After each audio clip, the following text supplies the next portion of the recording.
સમરનું like weekend હોય તો અમે પાર્કમાં જઈએ તો લેટ્સ ગો.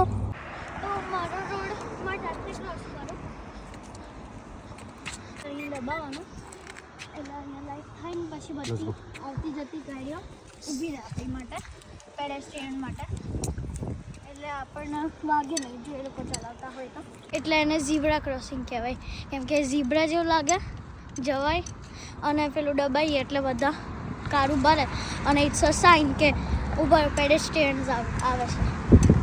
તોય આપણે ધ્યાન રાખીને ક્રોસ કરવાનું, કેમ કે વી નેવર નો. એટલે ફર્સ્ટ આપણે આપણા ઉપર ધ્યાન રાખવાનું. હું જો આ ક્રિસમસ ટ્રી લઈને જાય છે કરી પહેલાં પાર્કમાં આવતા જ સ્વિંગ સ્વિંગ સ્વિંગ મારી ફેવરેટ વસ્તુ, મને આ બહુ જ ગમે છે.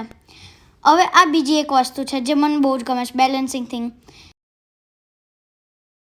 મને મંકી બાર્સ કરવા હતા પણ મને આ વખતે અલગ રીતે કરવા હતા તો મેં ટ્રાય કર્યો, પણ થોડો થયો થોડો ના થયો, પણ મજા આવી કેમ કે નવું હતું.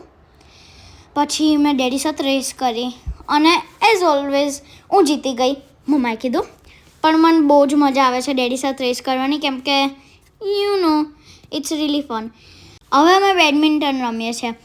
હું લાસ્ટ 1 વીકથી રમું છું અને મને બહુ જ મજા આવે છે. પહેલાં મને નહોતું આવડતું, હવે મને આવડી ગયું છે એટલે સુપર ડુપર મજા આવે છે. પછી અમે વોટરમેલન ખાધું, પછી જવાનો ટાઈમ આવી ગયો હતો, બાય બાય. હું અહીંયા પાણી પીતી હતી કેમ કે હાઇડ્રેટેડ રહેવું પડે ને ગરમીમાં, એટલે હોટ હતું એટલે મેં ઠંડુ પાણી પીધું. હવે કેનેડામાં બહુ જ ગરમી પડવા મળી છે અને પછી ફરી અમે ક્રોસ કરતા હતા રોડ. તો તમે મને એવું કહેજો કે આ તમને રીલ કેવી લાગી. Follow for more. તમે પણ આઉટડોર એક્ટિવિટીઝ કરજો અને thank you for all the love. Bye bye, જય શ્રી કૃષ્ણ.